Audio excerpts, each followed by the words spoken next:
제18호 태풍 미탁이 남부지방을 관통하면서 강원과 영남에서 인명피해가 속출했습니다. 부산에선 산사태로 주택과 식당이 무너져 4명이 매몰돼 1명이 숨진 채 발견됐고 지금도 구조작업이 진행 중입니다. 경북에서만 6명이 사망하는 등 전국에서 9명이 숨지고 4명이 실종됐습니다. 400mm에 달하는 폭우가 내린 강원도 강릉에선 경포 호수가 범람해 주변 상가와 도로가 물에 잠겼습니다.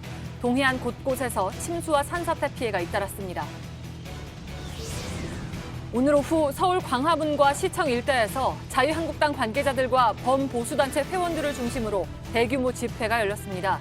조국 법무부 장관을 규탄하고 사퇴를 요구했습니다. 청와대로 행진한 시위대 일부가 경찰과 충돌해서 30여 명이 연행되기도 했습니다. 오늘 광화문 집회 일부 참가자들이 JTBC 여성 기자를 둘러싸고 빠져나가지 못하게 한 뒤 성추행을 하는 일이 벌어졌습니다. 또 다른 참가자들은 JTBC 취재 차량을 15분 동안 막아선 채 차량을 파손하고 촬영 중이던 기자를 위협했습니다. 검찰이 조국 법무부 장관의 부인 정경심 동양대 교수를 조 장관 일가에 대한 강제 수사가 시작된 지 37일 만에 비공개 소환 조사했습니다. 정 교수는 오전 9시부터 조사를 받다 건강 문제로 조사를 멈춰달라고 해서 8시간 만에 집으로 돌아갔습니다. 수도권의 한 대학 교수가 일본 제국주의 상징인 가미카제 자살 특공대에 대해 감동을 받았다는 등 일본의 식민 지배를 미화하는 강의로 물의를 빚고 있습니다. 왜곡된 역사인식을 담은 책 반일 종족주의를 근거로 한 친일 망언들이 대학가와 온라인을 파고들며 수위가 높아지고 있습니다. 경기 연천군 비무장지대에서 발견된 야생 멧돼지 사체에서 아프리카 돼지열병 바이러스가 처음으로 검출됐습니다. 전염 경로를 파악하는 데 중요한 단서가 될지 주목됩니다. 커다란 플라스틱 통 5개가 묻혀 있습니다. 아프리카 돼지열병으로 돼지를 살처분한 매물지인데요. 그런데 바로 옆으로 콩밭이 붙어 있고 뒤로는 주택들이 모여 있습니다. 돼지 매물지를 둘러싸고 인근 주민과 갈등이 심해지는 현장, 잠시 후 밀착 카메라에서 전해드립니다. 기름 없이 달리는 일상으로 내일을 바꾸는 현대수소 전기차.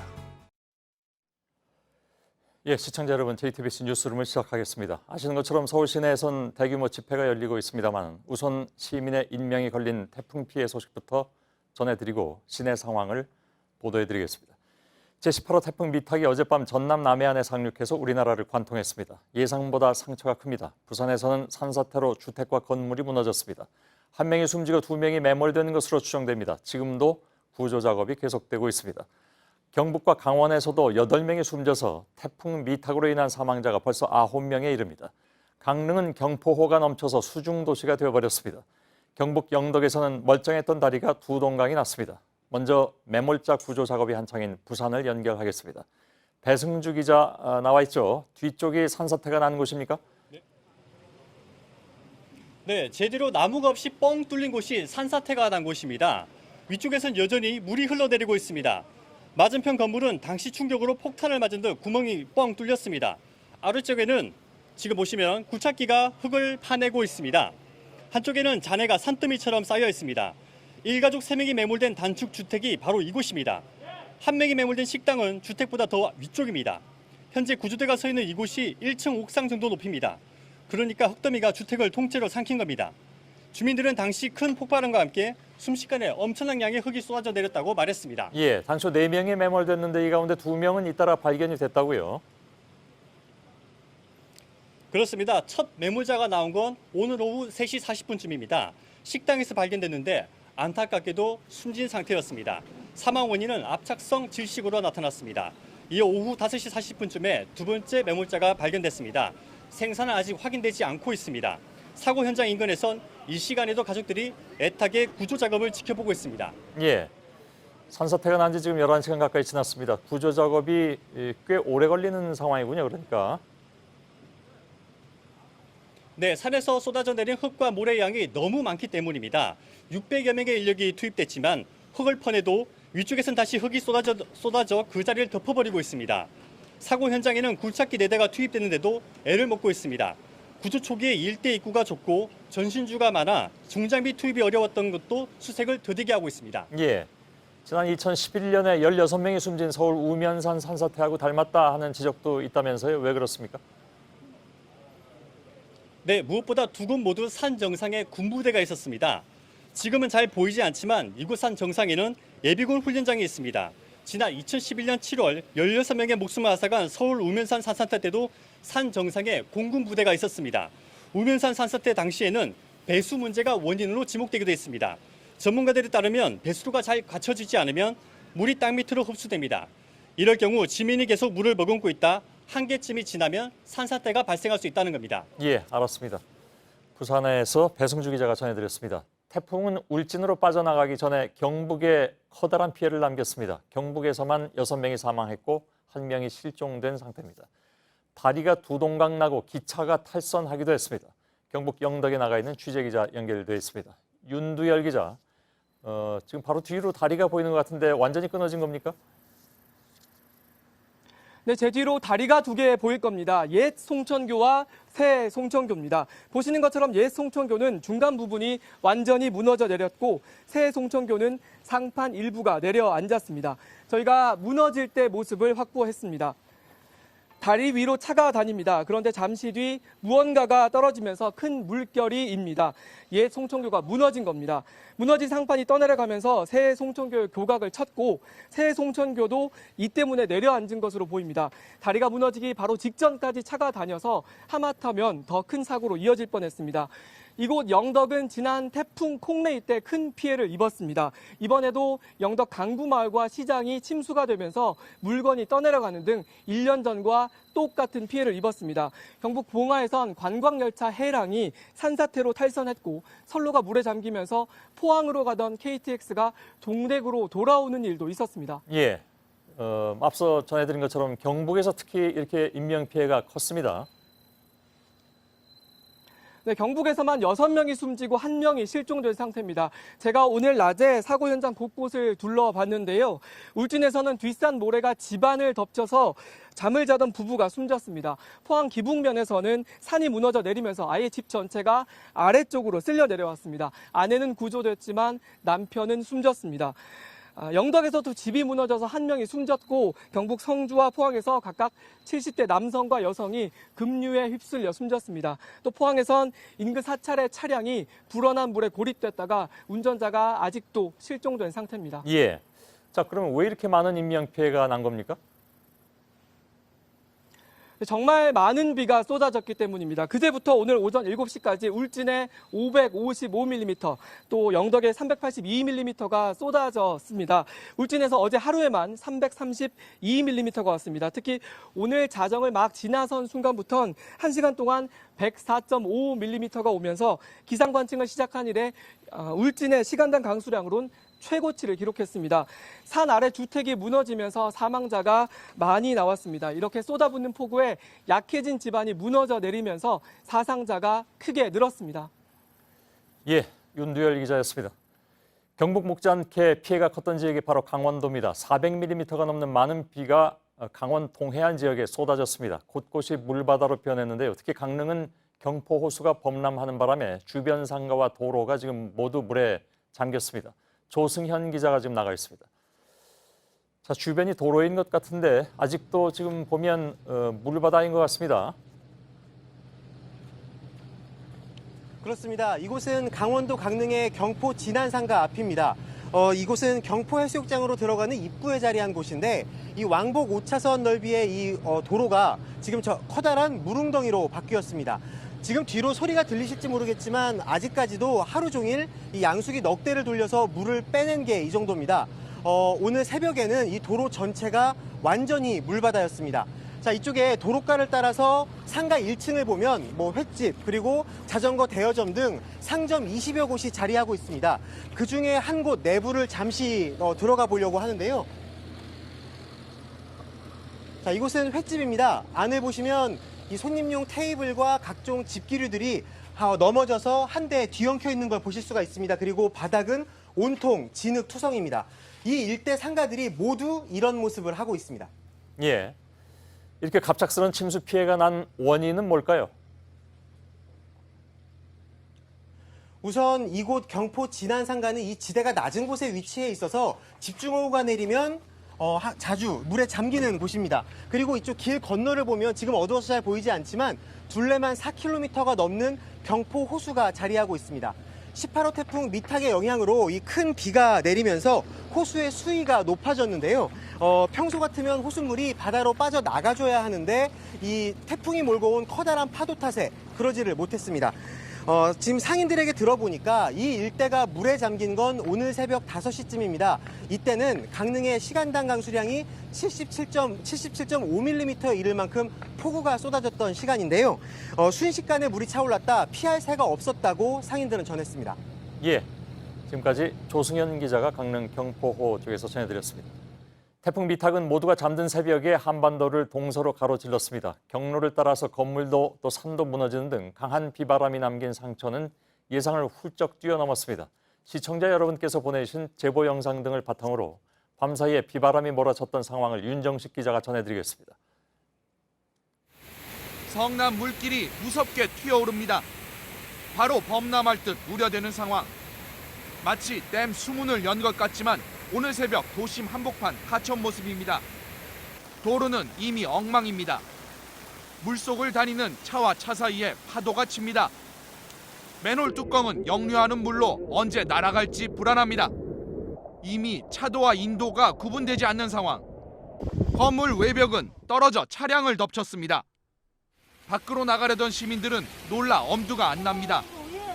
주택가 배수구에서 물이 솟구칩니다. 소방관들이 막아보지만 위태위태합니다. 산사태로 지방도로와 터널은 곳곳이 끊어지고 막혔습니다. 날이 밝고 보니 이런 곳이 셀 수 없을 정도입니다. 침수를 피하지 못한 집을 구조대원이 찾아다닙니다. 자고 일어나니 물바다가 된 집에서 엎여 나오는 주민은 가슴을 쓸어내립니다. 전남 남해안에 상륙해 동해안으로 빠져나간 태풍 미탁.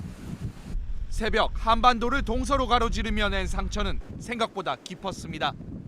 JTBC 윤정식입니다. 예, 한편 오늘 낮 12시 30분쯤 경북 포항시 남구의 한 도로에서 땅 꺼짐 현상이 발생했습니다. 편도 3차선 도로에서 한복판에 가로 세로 5m, 깊이 5m의 커다란 구멍이 생겼습니다. 경찰은 사고 1시간 전쯤 땅이 물렁거린다는 한 운전자의 신고를 받고 주변을 통제해서 다행히 인명피해는 없었습니다. 포항시는 땅 꺼짐이 일어난 도로 아래에 대형 하수관이 있는 것을 확인하고 오늘 오후부터 복구 공사에 나섰습니다. 자, 지금부터는 시내에서 벌어진 대규모 집회에 대해서 차근차근 보도를 해드리겠습니다. 오늘 오후에 서울 광화문과 시청 일대에서 조국 법무부 장관 사퇴를 요구하는 대규모 집회가 열렸죠. 집회 참가자들은 현재 청와대를 향해서 행진 중이고 일부는 광화문에서 집회를 이어가고 있습니다. 청와대 인근에서는 강목을 든 시위대와 경찰이 충돌해서 35명이 연행됐다는 소식도 들어와 있습니다. 그런데 저희 취재진은 일부 시위대에 성추행을 당했고 취재 차량도 파손됐습니다. 현장 취재 기자를 차례로 연결하겠습니다. 먼저 광화문 광장입니다. 류정화 기자가 나가 있습니다. 자, 지금 있는 곳은 세종문화회관 쪽이라면서요? 네, 지금 제 뒤로 세종문화회관 계단이 보이실 텐데요. 저는 지금 건너편 광화문 KT 앞에 나와 있습니다. 세종문화회관 앞에서는 오늘 집회에 참여한 사람들이 자유대한민국을 수호하자면서 마무리 집회를 이어가고 있는데요. 지금 아마 제 주변에 지금 시끄러워서 제 말이 좀 전달이 어려울 수 있을지 모르겠습니다. 시위 참여자들은 지금 저희 중계차를 둘러싸고 노래를 크게 틀고 또 정확하게 보도를 해달라면서 크게 항의하고 함성을 짓는 등 그런 항의를 이어가고 있습니다. 오늘 집회 참가자들은 오후 4시부터 청와대로 행진을 했는데요. 지금도 청와대 인근에 수백 명이 모여서 조국 구속, 문재인 하야 이런 구호를 외치고 있습니다. 이곳에서는 오늘 오후 1시부터 자유한국당, 우리공화당 그리고 보수단체들의 집회가 이어졌습니다. 태극기와 성조기를 같이 든 사람들이 많았고 일부 시민들은 기독교 단체가 주최하는 기도회를 마치고 집회에 참여하기도 했습니다. 예, 취재 차량을 둘러싸고 항의하는 것은 있을 수 있는 일이고 또한 얼마든지 이해할 수도 있는 일입니다. 다만 폭행을 가한다든가 심지어 성추행을 한다는 것은 있을 수는 없는 일인데 그 얘기는 조금 이따가 좀 하도록 하겠습니다. 낮에 촬영된 영상을 보면 많은 사람들이 나온 것은 맞습니다. 현장에서는 어떻게 파악을 했습니까? 네, 오전부터 제가 이 현장에 있었는데요. 현장에서 봤을 때 오후 3시부터 5시 사이에 사람들이 가장 많았습니다. 이곳 광화문 광장에서부터 시청 광장까지 왕복 10차선 도로에 사람들이 가득 빽빽히 차 있을 정도였는데요. 한때 현장에서는 통화가 끊어지고 또 메시지 전송도 어려울 정도였습니다. 집회 주최 측은 당초 100만 명 정도가 참석할 거라고 예고를 했는데 점점 사람들이 많아지자 집회에 500만 명이 왔다, 또 2천만 명이 왔다 이렇게 고조되어서 주장을 하기도 했습니다. 예. 2천만 명이면 전 인구의 거의 절반인데 그걸 받아들일 사람은 없는 것 같고요. 아무튼 참가자의 숫자를 정확하게 파악하기 어렵다 보니까 모두가 이제 정치적으로 이용하는 그런 경향이 있어 보이는 건 틀림없는 것 같습니다. 그래서 저희 JTBC는 주최 측 추산의 숫자를 앞으로 보도하지 않고 오늘을 포함해서 앞으로도 있는 그대로의 화면으로 시청자 여러분께 집회 소식을 전해드릴 예정입니다. 오늘 집회에서 나온 주장, 대체로 어떤 것이었습니까? 네, 여러 주장 중에서 공통된 주장은 조국 법무부 장관 사퇴, 문재인 정권 퇴진이었습니다. 무대 위에서도 거친 발언들이 이어졌는데요. 주최 측인 전광훈 목사는 문재인 대통령에게 반말로 비속어를 사용하면서 당장 방을 빼라 이런 이야기를 하기도 했습니다. 예. 자유한국당 집회도 함께 열렸는데 어떤 내용들이 나왔습니까? 네, 오늘 자유한국당 집회는 광화문 북쪽광장에서 오후 1시부터 1시간 반가량 진행이 됐는데요. 전국 각지에서 버스를 대절해서 온 사람들이 있었고 또 집회가 끝난 이후에는 시민단체 집회에 결합하는 모습이었습니다. 이 자리에서 황교안 대표는 정경심 교수가 오늘 검찰에 소환됐다면서 검찰이 잘 해주기를 성원해달라고 이야기했습니다. 또 조국 장관 임명에 대한 비판을 이어갔는데요. 잠깐 들어보시겠습니다. 예. 까도 양파, 이게 법무부 장관 자격 있습니까? 없습니다. 그러니까 어떻게 해야 됩니까? 끌어내려야 되죠. 반드시 끌어내려야 합니다, 여러분. 네, 나경원 원내대표 역시 조국 장관을 둘러싼 상황이 정권 게이트고 헌정농단이라면서 문재인 대통령과 조국 법무부 장관은 한 몸이라고 주장했습니다. 예. 자, 집회를 취재하던 저희 JTBC의 여성 카메라 기자가 성추행을 당해서 피해를 호소하고 있습니다. 또 취재 과정에서 저희 취재 차량이 파손되는 일도 있었고 일부 기자들은 폭행을 당한 상황도 있는 것 같은데 그 내용을 좀 전해주시죠. 네, 오늘 집회는 좀 흥분되고 과격한 분위기에서 지금 이루어졌고 지금도 일부 그런 분위기인데요. 저희 JTBC의 한 기자가 시위대에 둘러싸인 채 성추행을 다해서 피해를 호소했습니다. 한 참가자가 저희 JTBC 여기자의 신체 일부를 손으로 때렸고 또 욕설을 퍼붓기도 했습니다. 저희 취재 차량이 복귀하는 과정에서는 15분 정도 시위대에 둘러싸이기도 했는데요. 차를 발로 차고 가진 물품으로 차를 가격하기도 했습니다. 이 과정에서 취재 차량이 일부 파손됐습니다. 예. 저희는 오늘 벌어진 일에 대해서는 증거를 수집해서 법적 대응을 검토하겠습니다. 지금까지 광화문에서 류정화 기자가 전해드렸습니다. 자, 이번에는 청와대 인근에 나가 있는 취재기자를 연결하겠습니다. 김태형 기자가 나가 있는데 그럼 많은 집회 인원이 지금 청와대로 향하고 있는 그런 상황이죠. 또 청와대 앞에서는 일부 충돌도 벌어져서 35명이 연행됐다는 소식도 들어와 있는데 이곳에는 지금 중계 카메라가 들어갈 수가 없는 상황입니다. 그래서 전화로 급하게 좀 연결하겠습니다. 김태형 기자, 어떤 상황입니까? 네, 저는 시위대 인파 때문에 청와대 앞까지는 이동을 하지 못하고 근처에서 소식을 전해드리고 있는데요. 청와대 앞에도 저희 취재기자가 나가 있습니다. 전해온 상황을 대신 전해드리자면 현재 시위대 수천 명이 청와대 사랑차 앞에서 진입을 시도하고 있다는 소식입니다. 건장한 남성들 100명 정도를 앞세워서 청와대 안으로 진입하겠다는 건데요. 이들은 하늘문이 열렸다, 문재인 하야, 조국 구속 이런 구호들을 외치고 있습니다. 시위대와 경찰 그리고 청와대 경호 인력까지 뒤엉킬 경우 큰 충돌이 우려되는 상황입니다. 예, 앞서 청와대 행진에서 충돌이 있어서 30여 명이 연행됐다는 소식도 좀 전해주시죠. 네, 그렇습니다. 오늘 오후 3시 반쯤부터 광화문 광장에서 집회를 마친 시위대들은 청와대 쪽으로 이동을 했습니다. 이후 사랑채 쪽으로 장소로 옮긴 집회 참가자들은 경찰과 충돌을 했는데요. 이 과정에서 이들은 강목을 휘두르는 등 폭력을 행사했습니다. 탈북자 단체회원 중심으로 벌어진 일이었는데 경찰은 이들 중 35명을 공무집행 방해 등의 혐의로 체포했습니다. 예. 자, 앞으로도 이 시간 이후에 계속 시위가 이어지는 것인지, 그리고 오늘 이후에는 어떻게 되는 건지 그 얘기는 나왔습니까? 네, 초반에는 시내 내부에서도 시위 방식 등을 두고 충돌이 일어났습니다. 이후 서로 단합해야 한다는 참가자들의 목소리가 나오면서 잠시 긴장기미도 보였는데요. 이후 그러다가 다시 또 내일부터 집회 참가를 이어가야 한다는 집회 참가자들의 주장도 나왔습니다. 이후 집회 참가자들의 감정이 다소 격해지면서 현재는 경찰과 충돌 분위기를 보이고 있습니다. 예. 그렇지만 시위대들은 또 내일 밤새 청와대 앞을 지킬 예정이라면서 충돌 상황은 또 얼마든지 반복될 가능성이 높은 상황입니다. 예. 내일도 다시 모인다는 건 공식적인 어떤 발표가 있었던 것은 아니죠? 예, 공식적인 발표는 아니고요. 오늘 광화문 광장에서 열렸던 한 보수단체 집회에서 한 목회자가 한 말이었습니다. 며칠 동안 저희들이 시위를 이어가면 도시락과 각종 음식들을 제공하겠다, 이런 식으로 주장이 나왔습니다. 예, 알겠습니다. 김태형 기자가 청와대 앞에서 전해드렸습니다.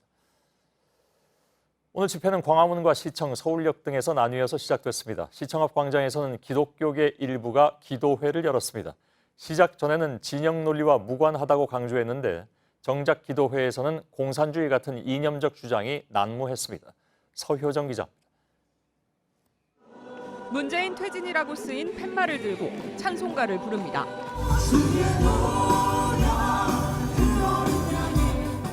단상에 올라온 발언자는 대한민국이 위험하다고 외칩니다. 자유민주주의 대한민국을 무너뜨리고 사회주의, 공산주의 국가로 가게 하려는 시도를 막아 주시옵소서. 좌도 우도 아닌 하나님께만 기도하겠다는 취지로 서울시청 앞 광장에서 열린 기도회입니다. 하지만 무대 옆에서 음료를 나눠주는 사람들은 이른바 태극기 부대의 상징인 태극기 모자를 썼고 책상엔 태극기혁명국민운동본부를 뜻하는 국본의 회비함이 놓여 있습니다. 바로 옆에 교회 측 경호원들이 서 있었지만 이들을 제지하지 않았습니다. 참석자들은 원래 기도회가 이렇다고 말합니다. 원래 기도회에서 이런 얘기도 많이 해요? 나라가 지금 공산화되는 거고 지금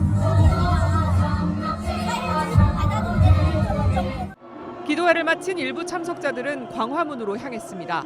정광훈 목사 등이 주도한 정권 퇴진 촉구 집회에 합류하기 위해서입니다.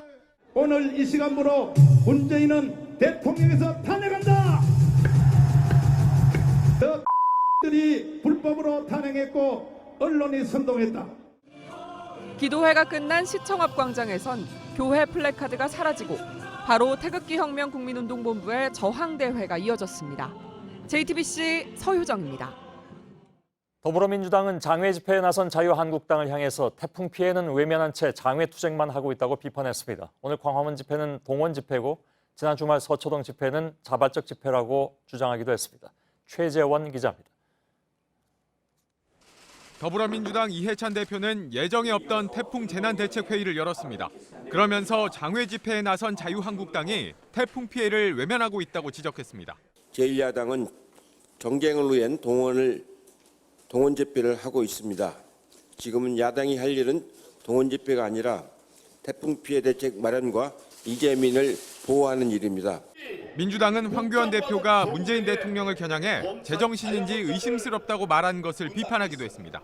한국당의 막말이 어제 오늘 일은 아니지만 정도를 논하기조차 부끄럽습니다.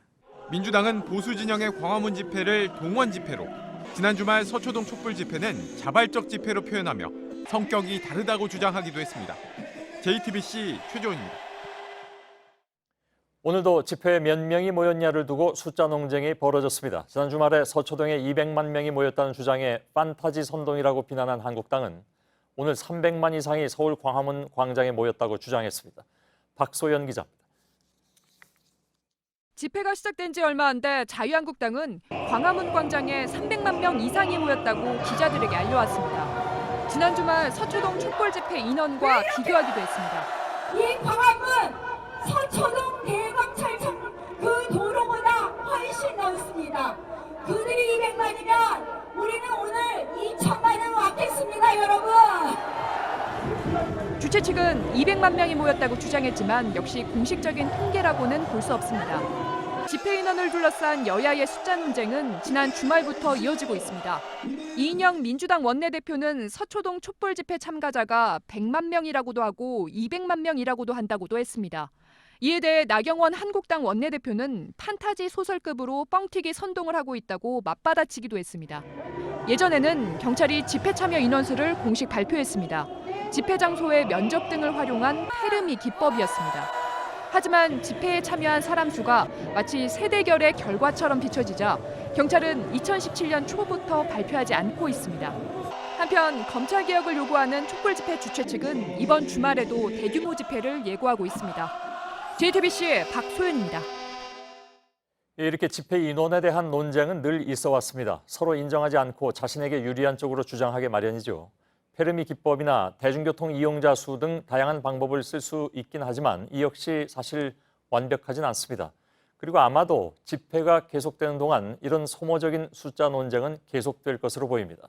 저희 뉴스룸은 고심 끝에 주장만 있는 집회 인원 숫자는 보도하지 않고 현장에 대한 성실한 전달로 시청자 여러분께서 그 규모를 가늠하실 수 있도록 하기로 했습니다. 검찰이 조국 법무장관 일가에 대해서 강제 수사를 시작한 지 37일 만에 조 장관의 부인 정경심 동양대 교수를 불러서 조사했습니다. 오전 9시쯤 비공개로 나온 정 교수는 건강 문제로 조사를 중단해달라고 해서 8시간 만에 귀가했습니다. 정 교수는 조 장관 일가가 투자한 펀드와 관련해서 자본시장법을 위반한 혐의와 자녀 입시와 관련한 혐의 그리고 증거인멸 혐의 등을 받고 있습니다. 서울중앙지검에 나가 있는 취재기자를 연결해서 오늘 수사 상황을 좀 들어보도록 하겠습니다. 박병현 기자가 나가 있습니다. 자, 정 교수가 한 8시간 동안 검찰 조사를 받고 돌아갔습니다. 먼저 이 상황이 어떻게 된 건지부터 좀 설명해 주시죠. 예, 검찰이 출입기자단에 정경심 교수가 조사를 받으러 들어왔다고 확인을 해준 시간은 오늘 오전 9시입니다. 이 정경심 교수는 비공개로 검찰청에 들어왔기 때문에 취재진은 정확한 시간은 알 수가 없었습니다. 이어 오후 5시 20분쯤 검찰은 다시 취재진에 문자를 보내 정경심 교수가 건강상의 이유로 조사 중단을 요청했다며 검찰은 추후 다시 출석하도록 통보를 하고 돌려보냈다고 밝혔습니다. 이 취재 결과 실제 정경심 교수의 조사 시간은 오후 4시쯤 끝이 났고 정경심 교수는 진술 조서에 서명도 하지 않은 채 조사를 마친 것으로 확인됐습니다. 사실상 거의 조사가 이뤄지지 않은 것으로 보입니다. 이 검찰은 수사가 상당 부분 진척이 됐지만 정 교수 측 입장을 듣기 위해 앞으로 2-3차례 더 정경심 교수를 상대로 조사를 벌일 것으로 보입니다. 예, 앞서 검찰은 정 교수를 이미 재판에 넘긴 바가 있죠. 그때는 검찰 조사도 없이 재판에 넘겼다 이런 비판이 나온 바가 있습니다. 예, 정경심 교수는 조국 법무부 장관의 인사청문회 날이었던 지난달 6일 재판에 넘겨졌습니다. 딸이 받은 동양대 총장명의 표창장을 위조했다는 혐의입니다. 하지만 당시 검찰은 위조의 방법, 일시 등을 구체적으로 특정하지는 못했습니다. 이러한 일각의 비판에 대해 검찰은 추후 조사를 통해 공소장 내용을 바꿀 예정이라고 설명하기도 했습니다. 때문에 오늘도 이 부분에 대해 조사가 이루어졌을 가능성이 있습니다. 예, 현재 법무장관의 부인이 검찰 조사를 받은 것은 이번이 처음입니다. 이래저래 굉장히 관심이 많이 쏠려 있는 그런 상황이기도 했는데 아무튼 여러 가지 이 의문의 한 가운데 있었기 때문에 이번 검찰 조사가 주목을 받았던 것, 그 내용은 조금 좀 정리를 해야 될 것 같습니다. 예, 먼저 정 교수가 이 자택에서 PC 하드디스크를 교체하고 동양대 사무실에서 PC를 가져온 정황 등이 보도가 되면서 증거인멸 혐의도 받고 있습니다. 하지만 물론 핵심은 사모펀드 의혹입니다. 이 검찰은 정경심 교수가 조국 법무부 장관의 오촌 조카 조범동 씨와 공모해 펀드를 설립하고 운영에까지 개입한 것으로 의심하고 있습니다. 예, 아무튼 그런 이유로 정 교수의 조사 시간이 길어지지 않겠느냐 하는 예상도 나왔던 것 같습니다. 일단 이제 정 교수가 돌아갔으니까 또 조사할 계획이 있습니까? 예, 오늘 시간적으로 봤을 때 물리적으로 그동안 제기됐던 모든 의혹을 검찰이 조사하기는 쉽지 않았을 것으로 보입니다. 검찰이 취재진에게 보낸 문자에는 추후 다시 출석하도록 통보했다 이렇게 밝힌 만큼 앞으로 정 교수를 또 조사할 것으로 보입니다. 예, 오늘 정 교수의 소환 조사가 있었지만 검찰은 웅동학원 비리에 대해서도 추가로 구속영장을 청구했죠. 예, 검찰은 웅동학원 채용비리 사건과 관련해 이 박 씨 등에 대해 배임 수재 등의 혐의로 구속영장을 청구했다고 밝혔습니다. 검찰이 이번 사건과 관련해 구속영장을 청구한 건 이번이 두 번째입니다. 앞서 1일엔 같은 혐의로 A 씨가 검찰에 구속된 바 있습니다. 예, 검찰이 의심하고 있는 부분이 그러면 어떤 점입니까? 예, 저희가 취재한 바에 따르면 이들이 웅동중학교 교사직 채용을 대가로 지원자 학부모들에게 약 20명으로부터 수억 원을 받았다고 합니다. 물론 핵심은 조국 장관의 동생 조모 씨입니다. 조 씨는 이들을 고용해 학부모에게 돈을 받고 박 씨 등은 이 돈을 조 씨에게 전달했다는 게 검찰이 의심하고 있는 부분입니다. 검찰은 조만간 조 씨에 대해서도 구속영장을 청구할 방침입니다. 예, 박병현 기자가 전해드렸습니다. 정경심 교수의 소환과 퇴장은 모두 취재진에 포착되진 않았습니다. 정 교수는 외부로 노출되지 않는 검찰청사 통로를 이용해서 움직이는 것으로 보입니다. 김민관 기자입니다. 오늘 오전 9시 정경심 교수가 피의자 신분으로 서울중앙지검에 출석했습니다. 강제 수사가 시작된 지 37일 만입니다. 정 교수는 오후 5시 20분쯤엔 귀가했습니다.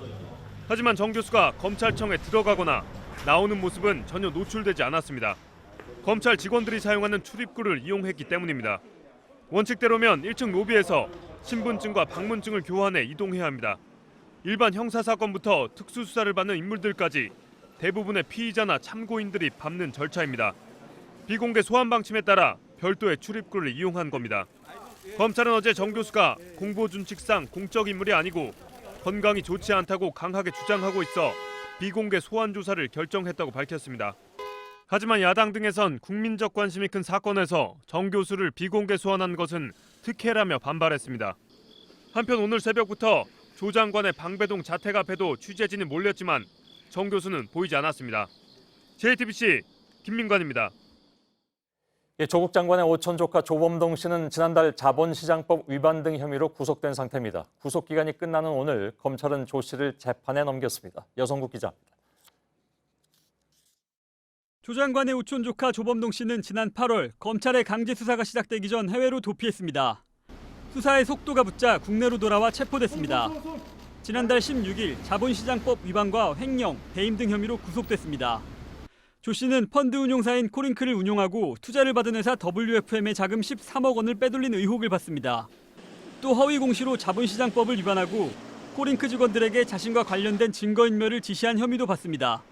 조 씨는 실제로는 돈을 넣지 않고 전환사채 150억 원을 발행해 주가를 부양한 혐의, 또 72억 원을 횡령한 혐의도 받습니다. 검찰은 조 씨와 정 교수를 공범으로 의심하고 있습니다.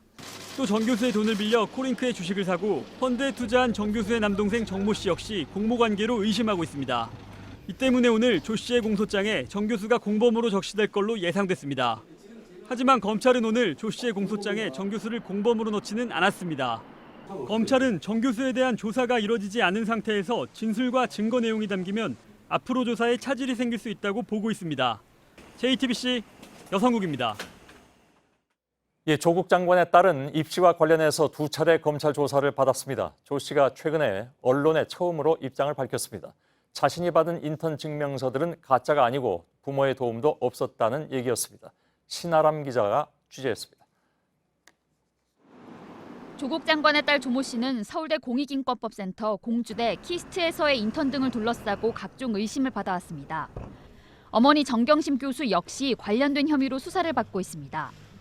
조 씨는 최근 한국일보와의 인터뷰를 통해 인턴을 안 하고 증명서를 발급받은 건 하나도 없다고 주장했습니다.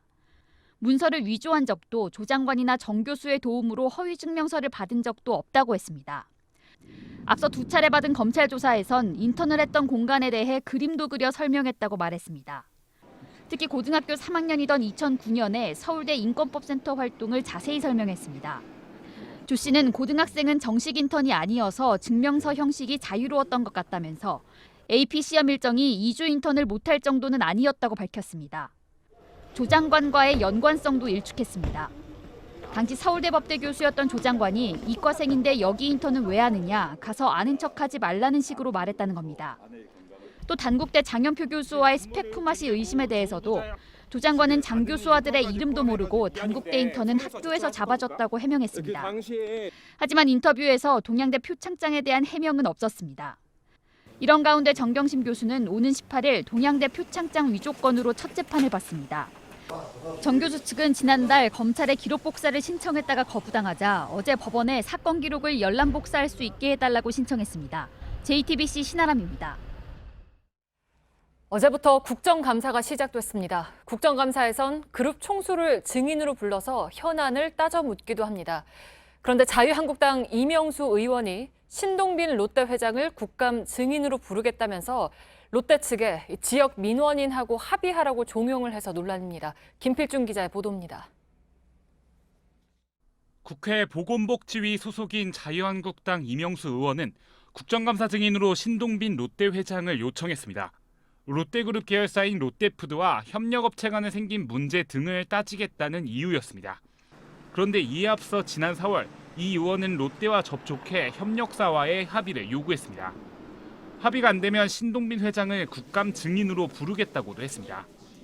경향신문은 이 의원이 롯데에게 합의금으로 3억 원을 제시했다고 보도했습니다. 실제 롯데는 배임이 될 수 있다며 이 의원이 요구한 합의에 응하지 않았고 이 의원의 강한 요청으로 신동빈 회장은 국감 증인으로 채택됐습니다. 이명수 의원은 JTBC와의 통화에서 지역구 민원인이 롯데로부터 갑질을 당했다고 주장하니 원만하게 합의하라고 얘기한 것일 뿐이라며 3억 원이라는 구체적인 금액을 제시하지도 않았다고 했습니다. 이 의원은 협력사 대표와 친인척 관계도 금전적인 관계도 없다고 했지만 국감의 증인으로 부르겠다며 합의를 종용한 것은 부적절하다는 지적입니다. JTBC 김필주입니다. 자유한국당이 국정감사 기간에 의원들을 소환하는 건 납득할 수 없다고 주장했습니다. 국회 일정 때문에 패스트트랙 수사에 응할 수 없다는 겁니다. 하지만 검찰은 국정감사가 비는 날에 오라고 통보하기로 했습니다. 오선민 기자입니다. 검찰은 수사 대상인 한국당 의원 60명 중 20명에게 내일까지 나와 조사받으라고 통보했습니다. 나머지 의원들도 다음 주부터 차례로 소환해 조사할 예정입니다. 이 절차대로 한다면 어제 시작해 20일간 진행되는 국정감사 기간과 겹칩니다. 나경원 자유한국당 원내대표는 한 방송에 출연해 국정감사 기간 소환 통보는 납득할 수 없는 일이라고 했습니다. 정기국회 기간엔 소환 조사를 하지 않는 것이 통례에 맞고 합당하다고도 했습니다. 하지만 검찰은 국정감사 기간과 소환 일정은 상관이 없다는 입장입니다. 검찰 관계자는 JTBC 취재진에게 국정감사 기간 중 비는 날짜에 출석하라고 한국당 의원들에게 통보할 계획이라고 말했습니다. 국회의원들이 매일 국감에 출석하거나 상임위가 계속 열리는 건 아니기 때문이라고 했습니다. 검찰 측에서 먼저 한국당 의원들이 가능한 날짜를 묻고 조율해서 일단 소환 통보는 하겠다는 계획입니다. 1차 소환을 거부했을 경우 2차, 3차 소환 가능성에 대해서도 검찰은 아직 판단하지 않는다고 했습니다. 앞서 자진 출석한 황교안 대표에 대해선 수사 상황을 고려해 추가 조사를 검토하겠다고 했습니다. JTBC 오선민입니다. 경기도 연천의 비무장지대에서 발견된 야생 멧돼지 사체에서 아프리카 돼지열병 바이러스가 처음으로 검출됐습니다. 경기 김포와 파주 농가에선 확진 판정이 또 나왔습니다. 강버들 기자입니다. 어제 경기도 연천군 도밀리 비무장지대 우리측 남방 한계선 전방 약 1.4km 지점에서 야생 멧돼지 폐사체가 발견됐습니다. 얼마 전까지 살아있었던 듯 부패는 거의 진행되지 않은 상태였습니다. 환경부는 오늘 이 폐사체에서 아프리카 돼지열병 바이러스가 검출됐다고 밝혔습니다. 중국에서 병이 돌기 시작한 지난해 8월 이후 전국에 걸쳐 1,125마리를 검사했는데 양성 반응이 나온 건 처음입니다.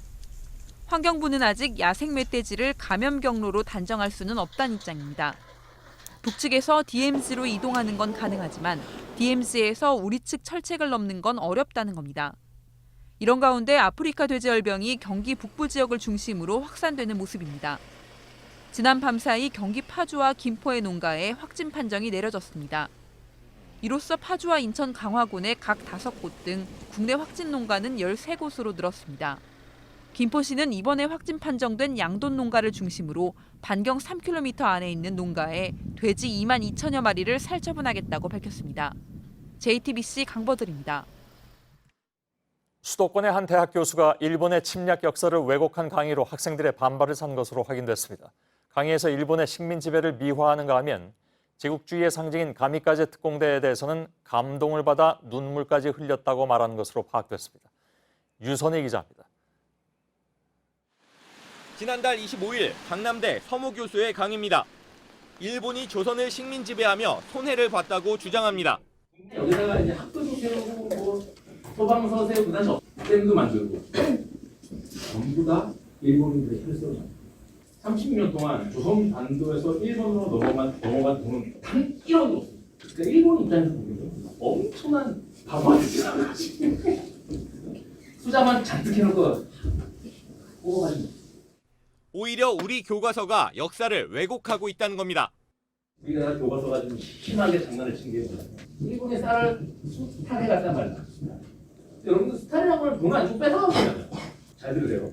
일본은 식민지한테 단 한 푼도 쌀을 스탈하고 쌀을 쓰이고 있습니다. 일본 제국주의 상징인 자살특공대 가미카제도 미화합니다. 제가 그 가미카제 특공대 기지를 한번 가봤거든요. 근데 거기 무서워져 있어요. 거기 이제 사람들 와서 이거 읽는데 다 울고 있어. 그리고 써 있어요. 그다음 날 학생들은 전공 수업이라 반발하기 힘들었다고 말했습니다. 근대 금융에 대해서 그 설명을 하기 시작하면서부터 그런 친일 망원제에 대해서 말씀을 하기를 시작하셨는데 그게 3주차 강의 동안 계속 취재진이 직접 이번 주 서 교수 강의를 들어봤습니다. 식민지 배상금도 줄 필요 없어. 전세 배상금도 줄 필요 없어. 개인 청구권을 하면 어떻게 돼? 일본이 더 받아서 왕쳐 더 많아. 원조로 가정된 일본 차관을 부모 지원과 비유합니다. 여러분도 마찬가지야. 여러분들이 나중에 이제 대학 졸업해서 이제 전쟁한 사회인이 되기까지는 여러분들 부모님이 여러분들의 강력한 구성 원조가 됐습니다. 전문가들은 황당하다는 반응입니다.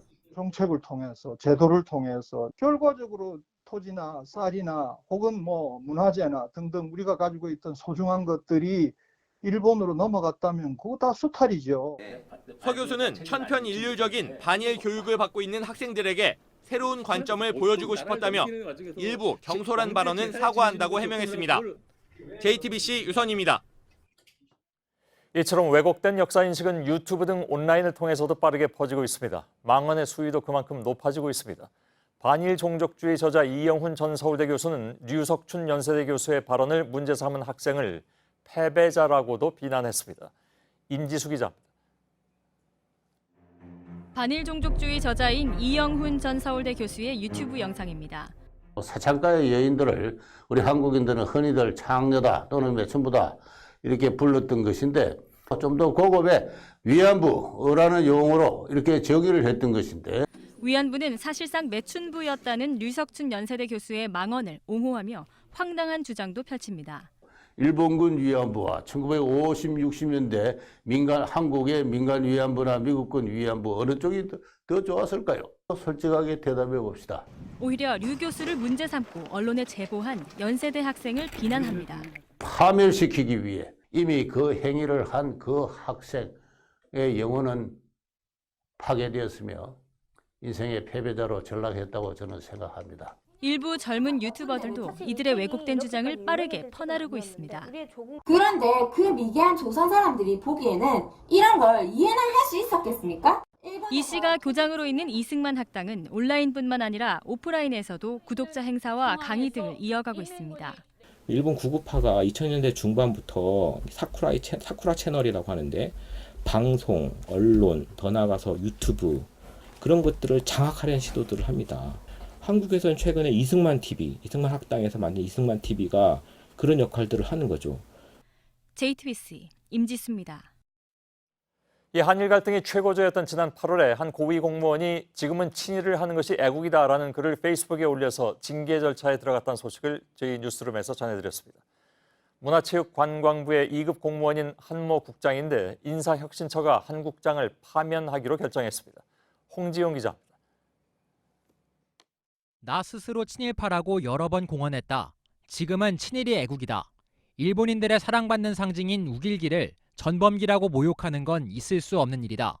JTBC 보도로 알려진 문화체육관광부 한모 국장의 친일 막말 논란. 문체부는 지난 1일 한 국장을 파면했습니다. 근무 시간에 수시로 페이스북에 글을 남겨 공직자의 품위를 훼손시켰다며 인사혁신처에 중징계를 요청했고 지난달 20일 파면이 결정됐습니다. 파면은 공무원을 강제로 퇴직시키는 가장 무거운 징계입니다. 앞으로 5년간 공직에 임용될 수 없고 연금도 절반 수준으로 줍니다. 한 국장은 논란 당시 페이스북에 글을 올린 것이 사적인 활동은 아니었으며 감정적이고 무분별한 반일 선동은 좋지 않다는 취지로 해명했습니다. 파면 결정이 난 뒤에는 반일 선동 원전 피해기는 안 된다는 말을 했을 뿐이라고 입장을 밝혔습니다. 한 국장이 징계에 불복하면 인사혁신처의 소청심사위원회에서 다시 다툴 수 있습니다. JTBC 홍지웅입니다. 연세대학교 학생들이 류석춘 교수의 파면을 촉구하는 집회를 열기로 했습니다. 류석춘 교수 사건 학생대책위원회는 오는 10일 학내에서 집회와 행진을 하면서 류 교수에게 사과를, 학교의 강력한 징계를 요구할 계획입니다. 류 교수에 대한 수사도 시작됐습니다. 경찰은 정의기억연대가 제출한 고소장에 대해서 검찰 수사 지휘를 받아서 소환 일정을 결정할 예정입니다. 북한이 어제 동해상에서 쏜 미사일이 SLBM, 즉 잠수함 발사 탄도미사일 북극성 3형이라고 밝혔습니다. 발사 장면도 공개했는데 이례적으로 김정은 위원장은 직접 참관을 하지 않았습니다. 실무 협상 재개를 앞두고 미국을 과도하게 자극하지 않으려는 것으로 보입니다. 김소현 기자입니다. 미사일이 화염과 뽀연 연기를 내뿜으며 바다 위로 솟구칩니다. 물 위엔 배 한 척이 보이는데 수중 발사대인 바지선을 끌고 온 견인선으로 보입니다. 잠수함에서 쏜 건 아니지만 수중 발사엔 성공한 겁니다. 북한은 시험 발사에 성공한 이 SLBM이 북극성 3형이라고 밝히고 주변국의 안전에 영향을 끼치지 않았다고 강조했습니다. 자위적 군사력을 더 한층 강화하는 데서 새로운 국면을 개척한 중대한 성과로 발사장을 찾은 고위 간부들의 모습도 보도됐는데 김정은 위원장은 보이지 않았습니다. 대신 북한 매체들은 김 위원장이 성공 축하 메시지를 보내왔다고 전했습니다. 신무기 시험 현장에 김 위원장이 나타나지 않은 건 드문 일입니다. 북미 실무 협상 재개가 코앞인 만큼 미국이 민감한 반응을 보이는 SLBM을 쏴서 압박은 하되 트럼프 대통령은 직접적으로 자극하진 않으려 한 걸로 보입니다. JTBC 김소현입니다. 어제 북한의 SLBM은 일본의 배타적 경제 수역에 떨어졌죠. 일본 정부는 처음에는 2발이라고 했다가 나중에 1발로 수정하는 등 오락가락하는 모습을 보였습니다. 이러다 보니 집권 여당인 자민당에서조차 미국 그리고 한국과 제대로 정보를 공유하고 있는 게 맞느냐 하는 쓴소리가 나왔습니다. 윤서령 특파원입니다. 배타적 경제 수역에 떨어진 SLBM을 제대로 파악 못한 데 대해 일본 내에선 비판의 목소리가 쏟아졌습니다. 마이니치 신문은 일본 정부가 미사일 발사 횟수를 수정한 걸 두고 지소미아, 즉 한일 군사정보보호협정의 종료가 영향을 미쳤다고 분석했습니다. 종료까지 아직 한 달 넘게 남았지만 정보 공유가 이미 제대로 이뤄지지 않아서 문제가 생겼다는 겁니다.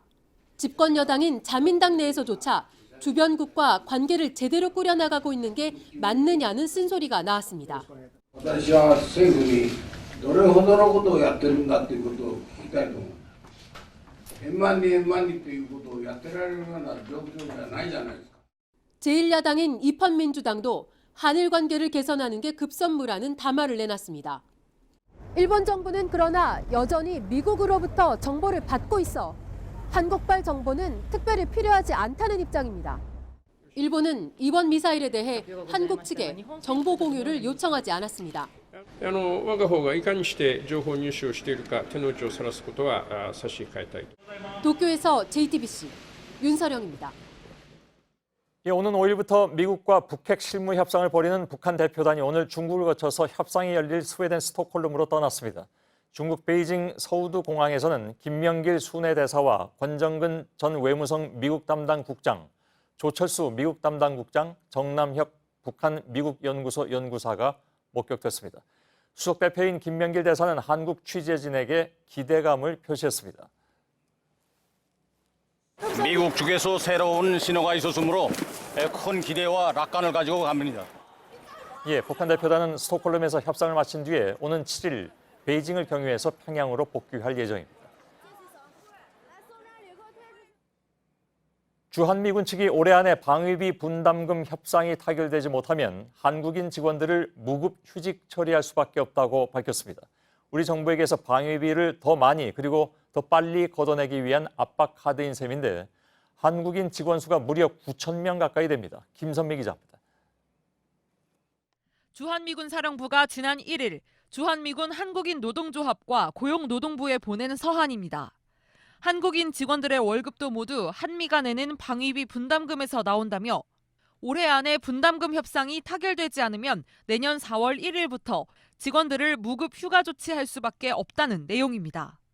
전국의 미군 부대에서 일하는 한국인 노동자 약 9,000명을 모두 강제휴직에 들어가게 하겠다는 겁니다. 정부 관계자는 미국 측에서 협상에 시한이 있다는 걸 상기시키려고 이런 서한을 보낸 것으로 보인다고 말했습니다. 본격적인 방위비 협상을 앞두고 연내 타결을 압박하려 했다는 겁니다. 주한미군은 지난해 협상 때도 비슷한 공문을 보냈는데 당시엔 미군 예산으로 일단 급여를 지급한 바 있습니다. 하지만 올해는 미국의 분담금 인상 요구가 특히 거센 상황이어서 한국인 직원들의 불안감이 훨씬 큽니다. 더 이상 한국인 직원들을 어떤 볼모로 방위 분담 협상을 안 해야 된다고 생각합니다. 한미 정부는 이달 말 새롭게 구성된 대표단끼리 본격적인 방위비 분담금 협상에 돌입합니다. JTBC 김선미입니다. 저희 JTBC 취재진이 최근에 3년 동안 유착 비리로 적발돼서 재판에 넘겨진 경찰 공무원의 공소장을 모두 입수했습니다. 불법 유흥업소 업주에게 단속 정보를 흘려주는 경찰, 혹은 사건 처리를 빌미로 돈을 요구하는 경찰의 모습도 있었습니다. 공소장을 분석해보니 이처럼 영화 속에서나 나올 법한 일들이 숱하게 벌어지고 있었습니다. 최승기 기자의 보도입니다.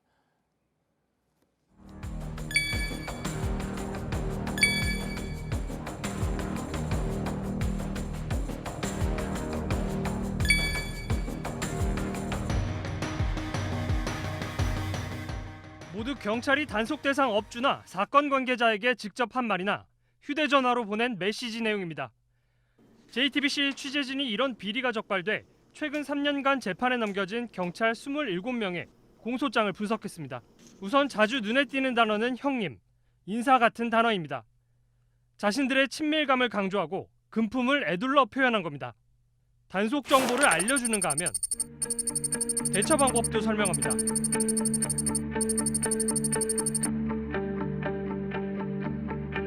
받는 대가는 다양합니다. 돈은 물론 양주 같은 뇌물이나 성접대부터 원룸을 계약하고 월세를 대신 내주기도 합니다. 승진을 빌미로 동료를 설득하고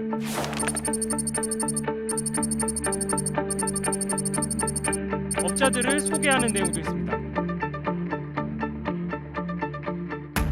적발된 경찰은 서울지방경찰청, 부산지방경찰청 소속이 각각 5명으로 제일 많았습니다.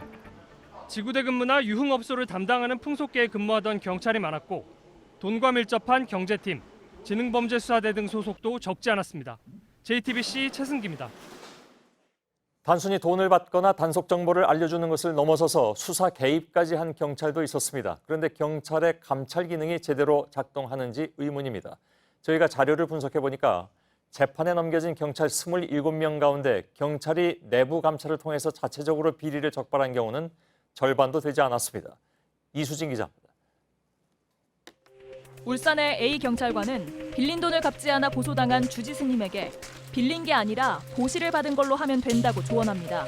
자신이 근무하는 경찰서로 사건을 옮겨서 무혐의 처리해주겠다고도 합니다. 경비에 쓰겠다며 뇌물도 받았습니다.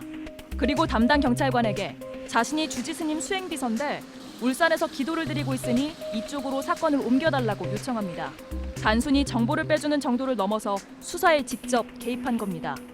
하지만 생각대로 사건이 무마되지 않자 주지 스님이 A 경찰관을 고소하면서 비리가 알려지게 됐습니다. 최근 5년 사이 불법 유흥업소 관계자 등으로부터 금품이나 향응을 제공받은 경찰관의 수는 모두 198명에 이릅니다. 이렇게 적발돼도 기소로 이어지는 경우는 드뭅니다. 경찰 내부의 감찰심의위원회가 대부분의 경우 경찰들로만 구성되기 때문입니다. 사건을 청탁하는 방법이 점차 은밀해지고 있어서 내부 감찰이 중요하지만 정작 경찰 자체 감찰로 잡은 건 절반 이하 수준입니다. 50% 이상을 외부에서 의견을 듣는다는 거는 상당히 돌아봐야 될 지점 아닌가 싶어요. JTBC 이수진입니다. 좀 잦아드나 싶던 홍콩 시위가 다시 뜨거워지고 있습니다. 경찰이 고등학생에게 실탄을 쏜 데 이어서 폭동 혐의로 기소하면서 시민들의 분노가 식을 줄을 모르고 있습니다. 어환희 기자입니다. 홍콩 경찰본부 앞으로 화염병이 날아듭니다. 불길이 퍼지고 경찰은 최루탄으로 진압에 나섭니다. 시위가 과격해지면서 지하철역에서도 개찰구를 부수고 CCTV도 망가뜨립니다. 시위대는 중국은행, 차이나모바일 등 본토 기업의 점포도 공격했습니다. 시위는 오늘 새벽까지 이어졌습니다. 우리 아이들에게 총을 쏘지 말라는 구호가 끊이지 않았습니다.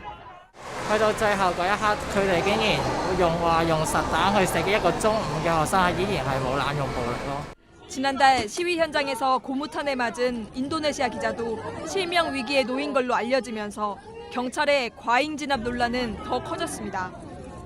홍콩 정부가 사태를 해결할 기회를 모두 날렸다는 비난도 쏟아지고 있습니다. She has missed so many golden opportunities. 시민단체들이 모인 민간인권전선은 총격이 있었던 지난 1일은 정부가 홍콩인을 철저히 적으로 선언한 날이라면서 대규모 시위를 추진하겠다고 밝혔습니다. JTBC 어환입니다.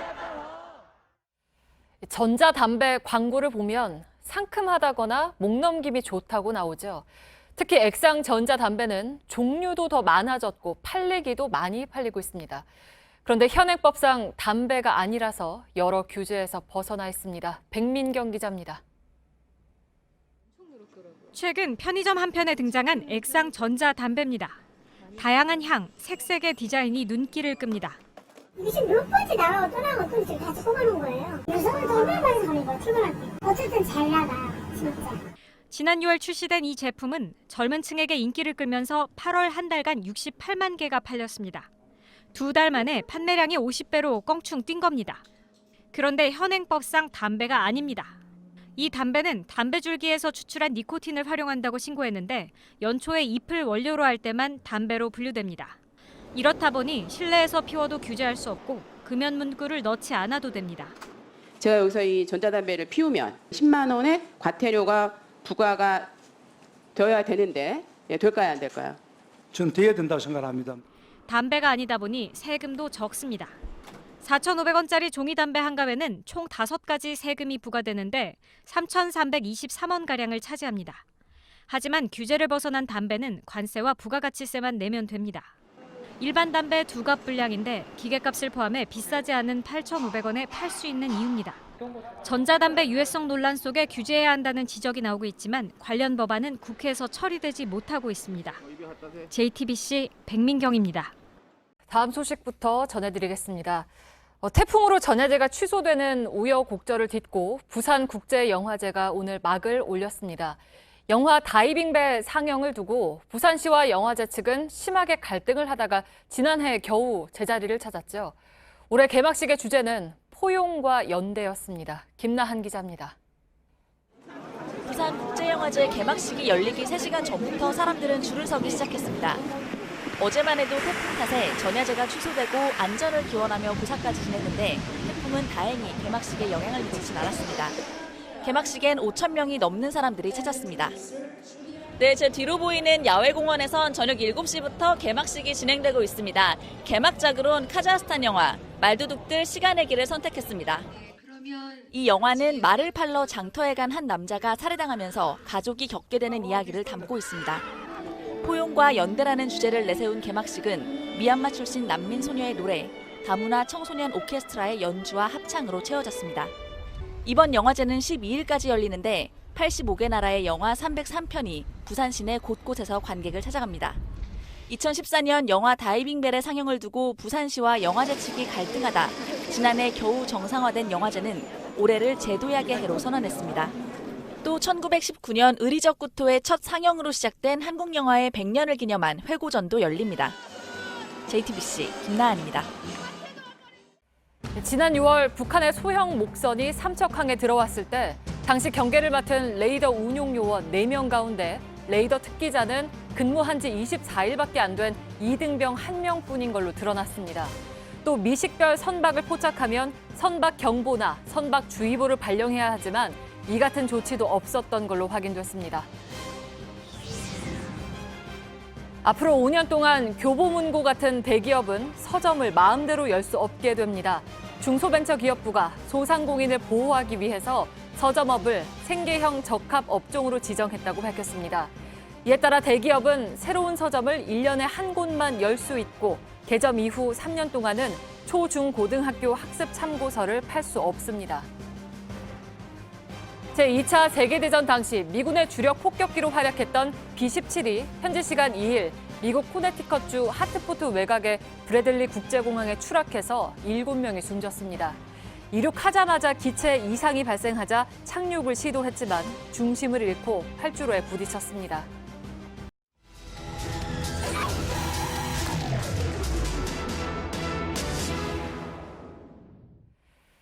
네, 좀처럼 잡히지 않는 아프리카 돼지 열병으로 수많은 돼지들이 살처분되고 있습니다.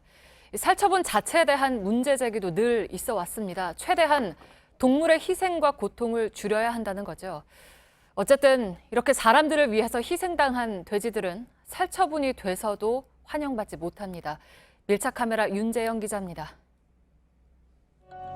인천 강화군의 한 농촌마을.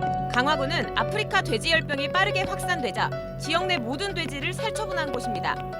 주택들이 모여있는 농촌마을입니다. 주로 밭농사를 짓는 곳인데요. 그런데 이 땅을 보니 맨 흙이 전부 드러나 있고 옆에는 플라스틱통 5개가 묻혀 있습니다. 바로 아프리카 돼지열병의 확산을 막기 위해 돼지를 살처분한 매물지입니다. 돼지 농장이 있는 곳은 매물지에서 떨어진 산등성이. 돼지열병 음성 판정을 받은 농장이지만 예방을 위해 살처분을 하고 농장 주인이 고구마 농사를 짓던 자신의 땅에 묻었습니다. 문제는 이 매물지의 위치가 다른 주민들이 사는 집 바로 앞마당이라는 겁니다. 주변에는 밭농사를 짓는 집이 3가구 이상 있습니다. 이들이 가장 불만을 터뜨리는 건 냄새입니다. 이렇게 많이 냄새 나갖고 어떻게 살겠냐고. 딴 데로 이전하면 안 되나. 계속 몇 년을 맞고 살아야 되니. 가까이 왔더니 악취가 더 심합니다. 통과 연결된 배출구에서 돼지가 부패한 가스가 계속 나오는 건데요. 그런데 이 고랑을 경계로 이 땅은 인근 주민이 지금도 농사를 짓고 있는 밭입니다. 밤에 갑자기 포크레인이 와가지고 땅을 파고 그래서 그때 알았지 아무도 몰랐어요. 생각을 해보세요. 이 썩으면 썩을수록 더 나겠지. 농장 주인을 원망하는 사람도 나옵니다. 사람들 인간 사는데 바로 앞에다 갖다 이걸 묻냐 이거야. 이웃가는 사람을 우습게 보는 거지. 농장 주인도 주민들의 불만을 알고 있습니다. 모든 게 그냥 급작스럽게 전해져서 의도적으로 그게 아니고 방법이 없는 걸 전달을 하고 묻을 수 없는 거 아니에요. 내가 죄스럽지. 내가 죄스럽더냐. 강화군청은 매물지가 부족해 어쩔 수 없었다고 말했습니다. 정기적으로 이렇게 계속 제품을 주집한다고 그랬거든요. 괜찮아지 말라고. 마땅한 또 땅이 없으니까 일단은 거기다 묻었는데 일은 계속되면 이전을 한다든가요. 농지 위에 돼지 사체들이 있고 굴착기가 서 있습니다. 지난주 경기 파주시 한 마을의 모습입니다. 이웃 마을 농장에서 생긴 돼지 사체를 이 마을 국유지에 묻자 주민들이 막으며 다시 파내게 한 겁니다. 이 국유지 바로 옆에도 사람이 사는 집들이 있었습니다. 주민들의 반발에 지금은 다시 다른 곳으로 옮겨 묻은 상황. 내 묻으면 가만 안 놔두겠다고. 원리적으로 하면 자기네 집 앞에다 묻더니 남이 집 밑에 갖다 묻으려고 하니까 내가 불만이 무지개 많았던 거지. 주민들은 이미 이 마을에 있는 돼지 매물지 악취만으로도 괴롭다고 말합니다. 거기 니기려고 오바이트 나오시면 어떻게 미치는 거죠. 뭐 주의 방침에 따라줘야 되는데 언제까지 가야 될지. 농림축산식품부는 살처분한 돼지는 농장 안에 매몰하는 것을 원칙으로 합니다. 이것이 어려울 경우 하천이나 물이 흐르는 곳에서 떨어져 있고 마을로부터 멀어 사람의 접근을 막을 수 있는 곳이 매물지로 적합하다고 규정합니다. 하지만 정부가 정한 매물 후보지 가운데 상당수가 이런 기준을 충족하지 못한다는 점이 지난 2017년 드러나기도 했습니다. 아프리카 돼지열병으로 인한 고통은 농장 주인들뿐 아니라 인근 주민들도 나눠지고 있습니다. 선정부터 뒤처리까지 매물지에 대한 철저한 관리가 없다면 피해 호소는 계속될 겁니다. 밀착 카메라 윤재영입니다.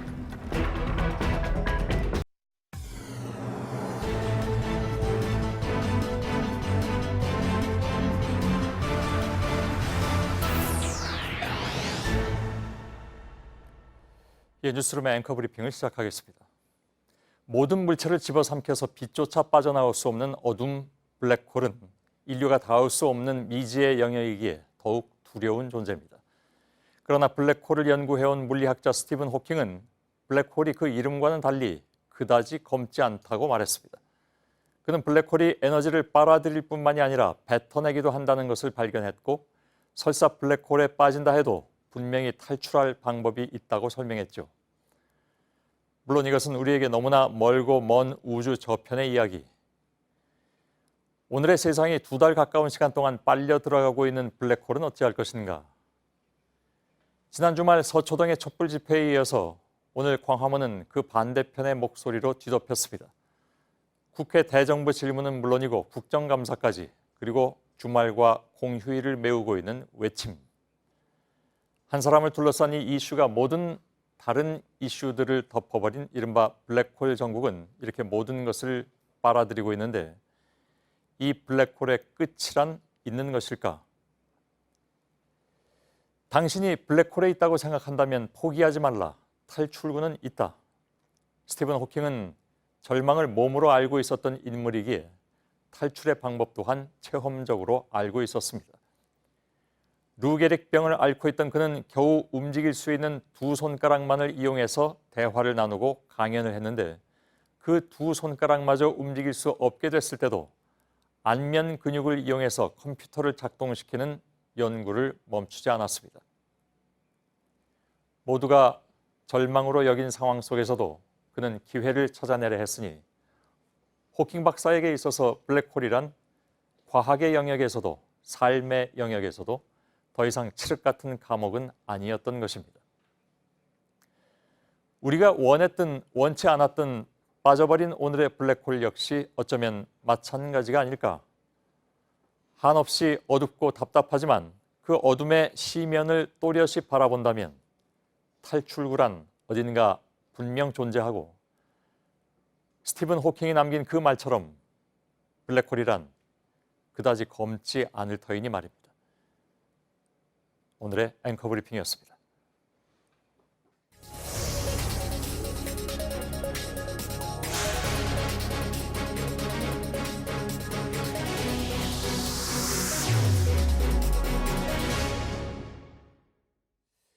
예, 청와대 인근에서 집회가 계속 이어졌는데 지금 방금 들어온 소식으로는 그 집회 인원은 많이 좀 빠져 있는 것 같습니다. 오늘 좀 길었던 그런 집회가 이제 마무리돼가는 모양이긴 한데, 다만 연행된 집행 참가자 수는 저희들 취재해봤더니 더 늘었습니다. 일부에서 35명으로 전해드렸는데 지금까지 저희가 파악하기로는 46명입니다. 김태형 기자를 잠깐 좀 연결하겠습니다. 여전히 이 지역에는 지금 저희 중계차가 들어갈 수가 없는 상황이고, 저희 중계차는 조금 전까지 시위대에 의해서 고립됐다가 이제 조금 전에 빠져나왔던 소식도 들어와 있습니다. 청와대 앞에서 충돌이 벌어졌다고 일부 연결 때 전해드렸는데 지금 어떤 상황인지 좀 전해주시죠. 네, 저는 지금 청와대 사랑채 인근에 도착했습니다. 시위대 대부분은 철수했습니다. 다만 일부 집회 참가자들은 여전히 문재인 퇴진이라는 구호를 외치고 있습니다. 아직까지는 시위대와 경찰 그리고 청와대 경호 인력까지 뒤섞여 있는 상황입니다. 예, 지금 연행자가 35명이라고 아까 보도해드렸는데 그 사이에 11명이 더 늘어났다면서요? 네, 그렇습니다. 오늘 오후 3시 반쯤부터 시위대들은 청와대 쪽으로 행진을 했고 사랑채 쪽에서 경찰과 충돌했습니다. 이 과정에서 이들은 강목을 휘두르는 등 일부 참가자들이 문제를 일으켰습니다. 경찰은 이들 중 44명을 공무집회 혐의로 체포했고, 청와대 앞에서 경찰 간 폭행 등 폭력 시위로 지금까지 연해든 사람도 46명이 되었습니다. 종로경찰서, 해와경찰서 등 6개 경찰서에서 나누어 조사 중입니다. 예. 자, 지금 청와대 앞에 남아있는 시위대는 밤을 샌다고 얘기를 하는 것 같은데 그렇습니까? 네, 현재 대부분의 집회 참가자들은 청와대 앞에서 집회를 마치고 돌아갔습니다. 다만 일부는 계속 남아 있습니다. 오늘 오후 한 보수단체 소속인 집회 참가자들인데요. 이들은 아직도 청와대 앞에서 문재인 퇴진이라는 구호를 외치며 밤새 집회를 이어가겠다고 말했습니다. 예. 그런데 대부분의 집회 참가자들이 돌아가면서 8시 반부터는 경복궁역부터 청와대 사랑채까지 이어진 도로의 차량 통제도 풀린 상황입니다. 예. 자, 그나저나 저희 JTBC 취재진의 피해는 더 늘어났다면서요? 네, 취재진이었던 여성 기자가 성추행을 당해 피해를 호소하고 있습니다. 취재용 사다리에 올라가 있는 상태였고, 성추행 뒤에도 집회 참가자들에게 둘러싸여 15분 정도 고립됐다가 나왔습니다. 2명의 영생 취재 기자도 얼굴과 머리 등을 가격을 당했고, 취재 차량도 일부 파손되는 일이 벌어졌습니다. 예, 알았습니다. 김태형 기자가 청와대 앞에서 전해드렸습니다.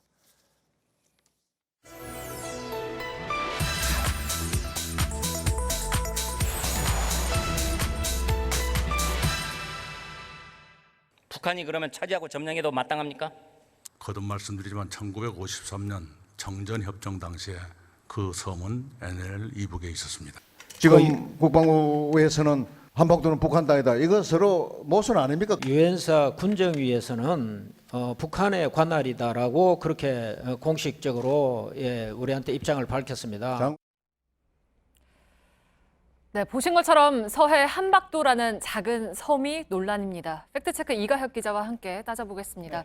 일단 한박도가 남과 북 중에 누구 관할입니까? 네, 이 한국 전쟁이 끝나고 남과 북 관할국을 정한 것은 1953년 정전협정 때입니다. 네. 이 어제 서청원 의원은 이 정전협정 내용을 근거로요, 이 남측 관할인 우도 도서군, 그러니까 섬에 이 그룹을 이렇게 지어놓은 우도라는 섬의 도서군에 이 한박도도 포함되어 있다. 그래서 우리 땅이다라는 취지로 주장을 했습니다. 하지만 이 서 의원의 주장은 사실과 다릅니다. 기록을 잘못 해석한 겁니다. 이 당시 제작된 이 정전협정 합의 내용을 표시한 부속 지도를 보시겠습니다. 미국 국립문서기록관리청이 인터넷에 공개하고 있습니다.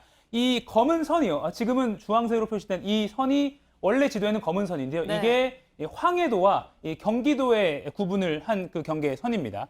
이 위쪽으로는 북측 관할, 아래쪽은 남측 관할 이렇게 당시 나눴습니다. 한박도는 분명 이 선 위에 있는 게 보이실 겁니다. 서 의원 주장대로 한박도가 남측 관할인 이 우도라는 이 섬에 딸린 섬인지, 그러니까 우도의 이 섬의 그룹에 지어지는지를 보겠습니다. 네. 이 검은 섬보다 위쪽이나 왼쪽이더라도 이 네모칸마다 이 들어온 섬들은 남측 구역으로 정해놨습니다. 아시다시피 백령도, 대청도, 소총도, 연평도, 우도 이렇게 5개 구역입니다. 그러나 한박도는 네모칸 바깥입니다. 이 명백한 북측 관할로 표시되어 있습니다. 다르게 해석될 여지가 없습니다. 그리고 이 정전협정을 바탕으로 한박도 아래쪽으로 NLL이 그어졌습니다. 이 상태는 지금까지 유지되고 있습니다. 네, 근데 이제 한박도가 NLL 남쪽으로 표시된 지도도 있잖아요. 특히 국방부가 홈페이지에 그 지도를 썼다가 논란이 되기도 했죠. 네, 이 국토지리원의 지도, 국토지리정보원의 지도, 그리고 이 국토지리정보원의 지도의 데이터를 받아서 쓰는 민간 업체, 우리가 잘 아는 네이버, 다음, 구글 등 민간 지도가 그렇습니다. 하지만 이런 지도상에서는요, 정확하게 NLL을 그려놓은 것이 아닙니다. 총 12개의 좌표로 구성된 NLL은 2급 군사 기밀이기 때문에 군 당국이 이 세밀한 좌표까지 국토지리정보원에 제공하고 있지 않습니다. 사실상 추정치로 NLL처럼 그린 선이라고 보시면 됩니다. 그러다 보니까 한박도처럼 NLL 북쪽으로 불과 700m밖에 안 떨어진 아주 가까운 이런 섬의 경우에는 오류가 발생한 것으로 보입니다. 네, 근데 이제 브룩스 전 한미연합사령관이 한박도는 남측 관할이다라고 말한 언론 인터뷰가 있다. 그래서 이걸 이제 근거로 계속 남측 관할이다라는 주장이 나오고 있는 거잖아요. 네, 이 지난 18일에 미국 VOA와의 인터뷰였는데 브룩스 전 사령관이 뭐라고 했냐면 이 한박도는 서해 북방 한계선 이남에 위치하고 있다는 게 맞다. 이렇게 말했다고 보도가 됐습니다. 네. 이후에 그런데 유엔 사령부가 NLL 북쪽이라고 명확히 다시 입장을 밝혔고요. 브룩스 전 사령관도 곧바로 VOA에 자신이 착오를 일으켰다. 네. 공식적으로 입장을 보냈습니다. 그래서 VOA 역시 브룩스 전 사령관이 발언을 정정했다라고 다시 보도했습니다. 네, 근데 사실은 한박도라는 섬의 존재가 많이 알려진 게 아니었는데 이번에 이렇게 논란이 된 이유가 있습니까? 지난 6월에 한 주간지가 보도를 하면서부터입니다. 뭐라고 했냐면 이 한박도에 인천 강화군 서도면 말돌이 산 97이라는 주소가 부여돼 있습니다. 실제로. 이걸 근거로 우리나라 땅인데 북한이 실효적으로 실효 지배한 것 아니냐 이런 의혹이 제기된다라고 보도했습니다. 그런데 이후에 유엔사가 이 정전협정문을 근거로 명확히 북측 관할이라고 밝혔습니다. 네. 하지만 이어지는 어제 보신 것처럼 국정감사나 또 대정부 질문, 또 정당 논평 등에서 대한민국 영토를 북한에 바치려 한다 이런 비판이 지속됐습니다. 과거 어느 시점에 누가 왜 주소가 이렇게 잘못 부여를 시켰는지 북측 관할임에도 불구하고 그 과정은 국방부 등이 현재 조사 중이고 국민들에게 명확히 설명을 해야 할 부분입니다. 다만 주소가 부여되기 훨씬 전인 1953년 정전협정 때부터 북한 관할이었다 이런 사실을 고려하면 그리고 유엔사가 이를 근거로 북측 관할이라고 다시 밝힌 만큼 지금 정치권 논쟁은 좀 소모적인 측면이 큽니다. 네, 알겠습니다. 팩트체크 이가혁 기자였습니다.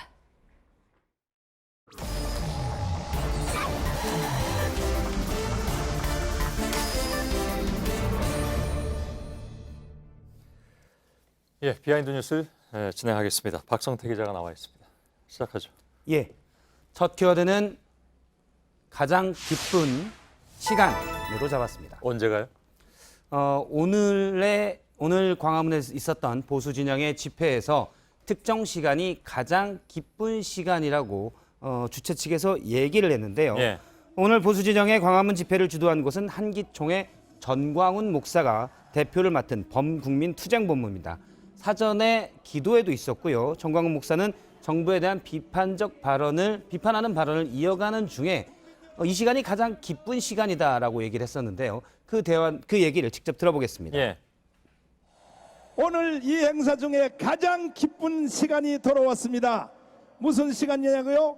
헌금하는 시간입니다. 헌금하는 시간. 우리가 다 주머니를 털어서 하나님의 영광과 예. 근데 그 헌금하는 시간이라고 하면서 왜 태극기하고 성조기를 흔듭니까? 들고 있었던 거니까 그렇긴 하겠습니다. 계속 아무튼. 들고 있었습니다. 예. 내면 30배, 60배로 돌려받는다라고까지 얘기를 했습니다. 예. 실제 집회 현장 곳곳에서 저렇게 봉투를 들고 헌금을 받는 모습이 목격되기도 했습니다. 예. 그 집회에서 자발적으로 헌금을 내기도 하는데 오늘 집회에서는 헌금을 거둔 겁니까? 이것도 자발적이라고 봐야 되는 건가요? 어떻게 되는 겁니까? 일단 가장 기쁜 시간이고 내면 30배, 60배로 돌아온다고 했기 때문에 예. 자발적이지만 약간 강요적 성격도 있는 맥락이었습니다. 예. 근데 어디다 씁니까? 쓰는 곳에 대한 사용처가 헌금함에 적혀 있었는데요. 예. 현장에 있던 한 헌금함의 모습입니다. 본 헌금은 전광훈 목사님의 모든 사역을 위하여 드려지며 헌금의 처분 권한을 전 목사님께 모두 위임합니다. 라고 돼 있습니다. 개인한테 주는 게 돼버리는데. 물론 사역을 위해서 쓴다고는 돼 있습니다만 헌금의 사용처는 전광훈 목사 맘대로가 되는 것입니다. 그러네요. 이걸 요약하면. 그렇습니다. 실제 전 목사가 알아서 쓰라는 건데 전 목사는 막말 등으로 계속 논란이 돼 왔었고요. 그리고 본인이 정치적 발언도 많이 했고 사실 정치 세력화를 기도한다라는 얘기도 있었는데요. 이런데 사용되어질 가능성도 있습니다. 예. 헌금이라기보단 그럼 후원금 이 정도로 생각해도 될지 모르겠습니다. 일단 오늘 종교적 발언도 많이 있었기 때문에 명목상은 헌금이다. 헌금을 낼 경우 하느님이 30배에서 60배로 돌려준다라고까지 했습니다. 예. 두 번째 키워드는요? 오늘 두 개만 한 거죠? 오늘 두 개만 준비를 해서 두 개를 하는데요. 두 번째는 장명, 선견지명으로 잡았습니다. 뭡니까? 오늘 집회는 역시 광화문 집회 소식인데요. 1시에 공식적으로 시작을 했습니다. 사전 집회에서는 잠깐 영상을 보면 저렇게 노래도 부르고 연설을 준비하면서 간단한 연설도 이루어지기도 했습니다. 주로 노래는 앞에 이제 선전대처럼 몇몇 사람들이 나와서 무용을 하기도 했는데요. 군가가 많이 불려졌고 가요도 나왔는데 집회 참석자들이 조금은 따라 부르고도 어색한 가요가 나오기도 했습니다. 그 노래의 가사 부분을 잠깐 들어보겠습니다.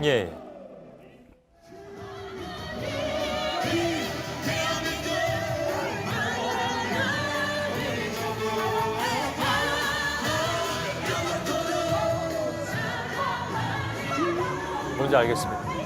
우리 조국. 정수라 씨가 부른 대한민국의 후렴구입니다. 후렴구에서 두 번 반복됐는데요. 따라 부르다 보니 우리 조국 영원토록 사랑하리라 라고 저기에 모인 많은 군중들이 같이 외치게 된 겁니다. 그런데 저 집회의 목적은 가장 직접적으로는 조국 법무부 장관의 사퇴를 요구하는 집회였는데 물론 같은 조국은 아닙니다만 발음이 같으니까. 그렇습니다. 발음이 같다 보니 조국 사랑하리라를 따라 부르게 됐습니다. 현장에 류정화 기자가 있었는데요. 류정화 기자도 저 노래를 듣고 잠깐 갸우뚱했는데 노래를 같이 따라 부르던 집회 참여자들도 일부는 대다수는 그냥 지나쳤다고 하는데요. 일부는 고개를 갸우뚱하기도 했다고 합니다. 한편 오늘 집회는 여러 보수단체가 주도하고 별도로 한국당도 바로 맞은편에서 주최를 했는데요. 약간 준비가 제대로 안 된 듯한 그러니까 여러 단체가 하다 보니 그런 모습도 좀 목격이 됐습니다. 앞서 이제 봤던 전광훈 목사가 맞은편에서 자유한국당이 지금 집회를 하고 있는데 같은 편이다. 저쪽 얘기도 좀 들어보자. 한 15분 정도 들어보자라고 했었는데 한국당 지도부의 인사말이 좀 길어지자 투쟁본부의 본부장을 맡았던 이재호 전 의원이 나와서 너무 길다. 항의하는 모습도 연출되기도 했습니다. 그렇군요. 여기까지죠? 예. 박성태 기자였습니다. 네, 내일 전국에 가끔 구름이 끼는 가운데 강원 영동 지역에는 밤부터 비가 오겠습니다. 내일 낮 기온은 서울과 대구가 28도까지 오르는 등 평년보다 2도에서 3도 정도 높을 거란 예보입니다. 예, 저희들은 내일도 최선을 다하겠습니다. 여러분 고맙습니다. What we're living in, let me tell ya. And it's a world that man can eat at all. When things are big that should be small. Who can tell what man